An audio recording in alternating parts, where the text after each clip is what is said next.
ማትምር ስትመጣ ታሳያለች። በጣም ፈራው በእናትሽ። በስማ ከትፈራ ነው የሚሻል።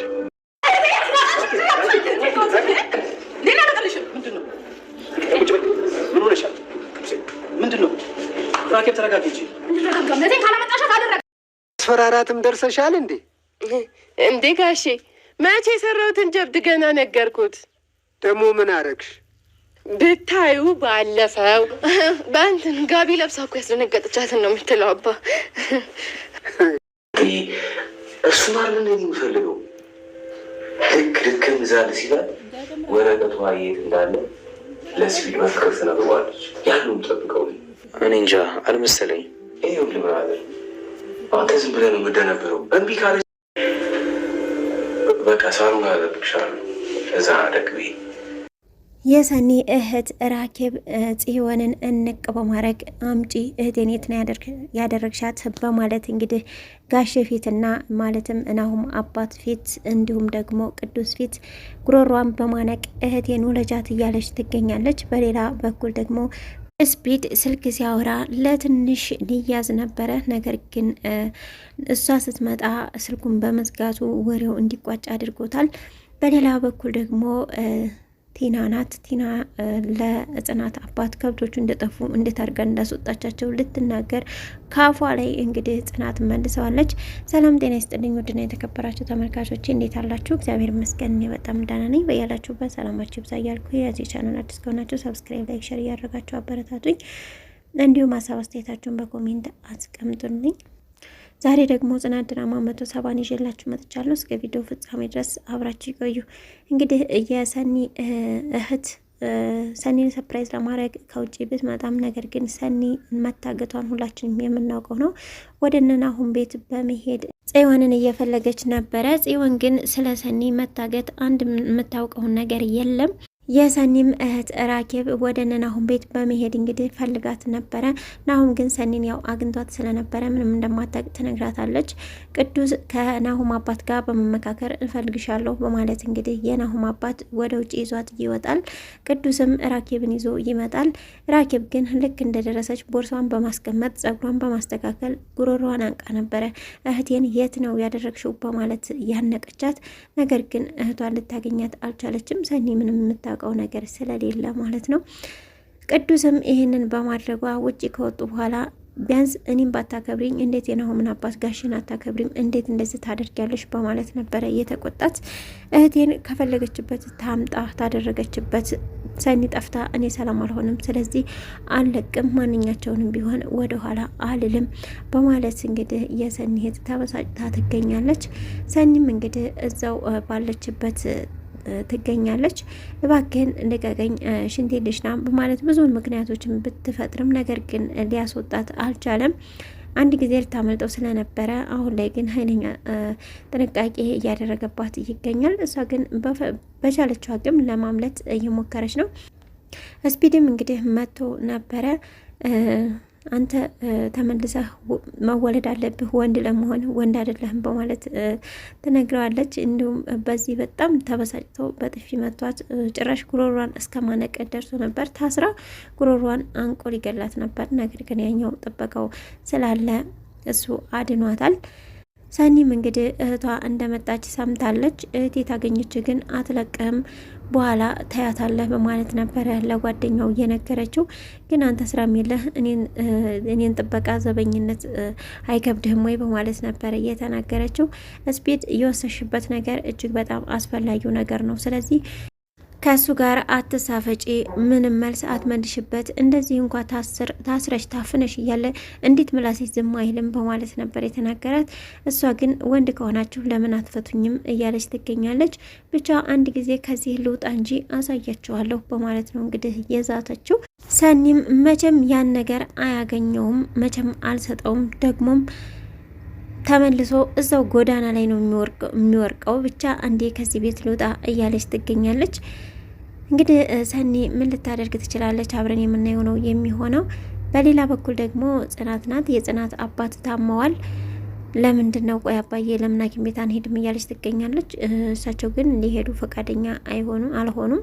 ደህና ነኝ እያሉ ነው። በዛ መሀል እንግዲህ ጽናትም ባለችበት ቲና አቧዛት ብሏት የወሬ ነገር አይሆንላትም እና ዛሬ እኮ ምን ጀብድ እንደሰራው በማለት ከብቶቹ እንዴት እንደተገኙ ልትናገር ነበረ። ነገር ግን ጽናት በአይኗ በጥርሷ ስትላት እሺ በቃ ሌላ ጊዜ ብቻ ደህና ቀን ይምጣና ቁጭ ብለን እናወራዋለን በማለት ነበር እንግዲህ ለጋሽ የነገረቻቸው። አይ የጋቢውን እኮ ነው በማለት እንግዲህ ጽናትም አስተባብላለች። ቲና ግን ያው አፏ ዝም ስለማይል አንድ ቀን እንደምትነግራቸው የምናውቅ ነው። በሌላ በኩል ደግሞ እንግዲህ ከብቶችን ያገታቸው በዛብህ ነበረ። በዛብህም ከብቶቹ ስለጠፉበት ያን ጓደኛውን አንተ ነህ ጉድ የሰራኸኝ፣ ካንተ ኋላ መጥተው ነው የወሰዱብኝ፣ ምን እንደተፈጠረ አታውቅምና ነው እንዴት እንደዚህ ታደርጋለህ እያለ እንግዲህ ጓደኛው ላይ እየጮህበት ይገኛል። አንተስ እንዴት እንደዚህ ታደርጋለህ? ብዙ ነገር አንደባበቅም ነበረ፣ ጭራሽ ተቀይረህ እኮ ሌላ ሰውን የሆንክብኝ በማለት እንግዲህ ቅሬታ ተፈጥሯል በመሀላቸው።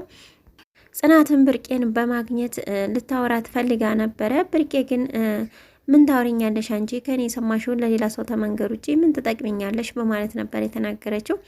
ጽናትም እንግዲህ ቆይ እኔና አንቺ ምንና ምንን ለምንድን ነው እንደዚህ የምትጠይኝ በማለት ጠይቃት ነበር በእርጋታ። እንግዲህ ለምን ወንድሙን አላገባሽም በማለት ነበረ የነገረቻት። እሱ እሺ ጥላኝ ታዲያ አንቺ ምን ቢነሽ?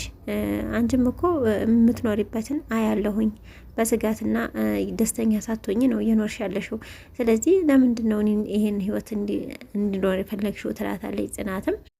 ብርቄም እንግዲህ አይዞ እኮ እውነሽን ነው፣ ነገር ግን ያኛው ወንድምየው ደግሞ ጥሩ ወንድም ነበር አግብተሽ ቢሆን ኖሮ እያለቻት ትገኛለች። እንደው እግዚአብሔር እኮ ምን ብየው ምን በድየው እንደው እዚህ ቤት ያስገባኝ በማለት ስታማርር፣ ምናልባትም እኮ በዛብህ እንዳገባ እርዳይ ብለሽ ይሆናል ከዛ በፊት፣ ስለዚህ ለምን የምታማርሪው እያለቻት ትገኛለች። እውነትም እንደተባለልሽ በጣም መልካም ሰውነሽ፣ እንዲሁም ደግሞ ትሁት ሰውነሽ እያለቻትም አወድሳታለች ጽናትን ማለት ነው። የጽናት አባት ለምን አትጋቡም በማለት ጠይቀዋት ነበረ። ኪራ እንግዲህ የታገቢኛለች ጥያቄ ገና ስላልጠየቀ ጽናትም እኔ አግባኝ አልለው ታዲያ ለአግባሽ ሲያይለኝ እንዴት ነው መጠየቅ የምችለው በማለት እንግዲህ ለአባቷ ነግረዋለች።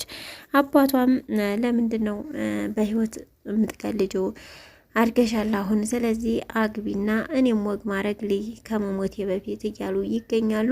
ጽናት አንዴ አባዬ ገና ነው እኮ ስለዚህ እኛ ደግሞ እስቲ እንመካከርበታለን በማለት ነው የነገረቻቸው።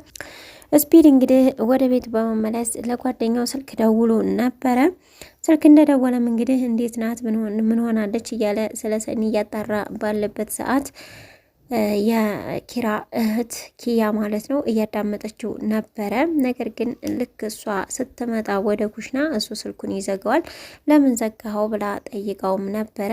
አይ የጓደኛዬ እናት እኮ ያው የታመመችዋለች አይደል እሷን ልጠይቅ ነው በማለት ተደነባብሮ ነበረ ከኩሽና እየወጣው። ምን ያደናብረዋል ይሄ ሰውዬ በማለት ነበር ኪያም እንግዲህ ጥያቄ የፈጠረባት። ነገር ግን ኪያ ዝም እያለች እያየችው ነው እንጂ ያን ያክል አላስደሰታትም የስፒድ እዛ መኖር ማለት ነው። ምሩም እንግዲህ ወደ ኪያ ጋር ማለትም ጽናት ቤት ሄዳ ስለነበረ ልክ በር ሲከፍት ሊመታት ደርሶ ነበረ ጽናትን። ነገር ግን ፈጣሪ አውጥቷት እንግዲህ ድናለች። ምን ሆነህ ነው ብትለውም አይ ወደ ውጭ እኮ ልወጣ ስል ይቅርታ አላየሁሽም ነበር በማለት ይቅርታ ቢጠይቅም እና በሳሎን ነው እንዴ ወደ ውጭ የምትወጣው በማለት ነበረ የጠየቀችው። እንግዲህ ስፒድ ሁሉ ነገሩ እየተነጋገረ ይገኛል። ያጠፋው ጥፋት ስላለ ማለት ነው።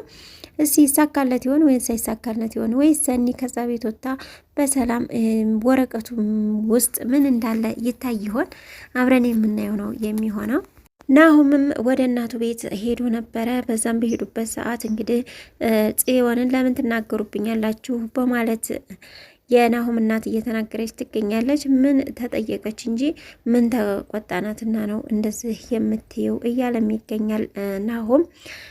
አይ አየህ ለሰኒ ስለምታደላ ነው ብትለውም አው እውነት ነው ከጽዮን 10 እጅ ሰኒ ትሻለኛለች በማለት ነበረ እየተናገረው። ጽዮንም እንግዲህ ከሄደችበት ስትመለስ ቤት እጅግ ተናዳ ነበር የተቀመጠችው። ምን ሆነሽ ነው? ምን የሆንሽው ነገር አለ? ኩፍ ያለ ዳቦ መስለሻል እኮ እያለቻት ነበር የናሁም እናት። እሷም ተይኝ ባክሽ በማለት ነበር የተናገረችው። ምን ሆነሽ ነው ብላ ብትጠይቃትም ሁሉም ቆይ እየተነሳ እኔ ላይ ነው እንድልሆን የሚወጣው ማለት ነበር። እንግዲህ ጽዮን በጣም በመናደድ ወደ ናሁም ቤት እየገባችው ማለትም ወደ አለምዬ ጋር ማለት ነው። ናሁምም እንግዲህ ሚስቱን ማለትም ምሩን እየተንከባከበ ይገኛል። ምን አማረሽ እያለ የአማራትን እየሰራ እየተንከባከባት ይገኛል። ይህ ሁሉ ያማትና እንዲሁም ደግሞ የዝች የጽዮን ነገር መጨረሻው ምን ይሆን አብረን የምናየው ነው የሚሆነው። ሰኒ እንግዲህ ልውጣ አልውጣ እያለች ቁርስ ላምጣ ብሎ በሄደ ሰዓት ለመፍታት እየተወራጨች ነበረ። ምናልባት ተፈታ ይሆን ወይንስ ተፈታ ይሆን አብረን የምናየው ነው የሚሆነው። እስካሁን አብራችሁ ስለቆያችሁ እጅግ በጣም አመሰግናለሁ። ለቻናል አዲስ ከሆናችሁ ሰብስክራይብ፣ ላይክ፣ ሼር እያደረጋችሁ አበረታቱኝ።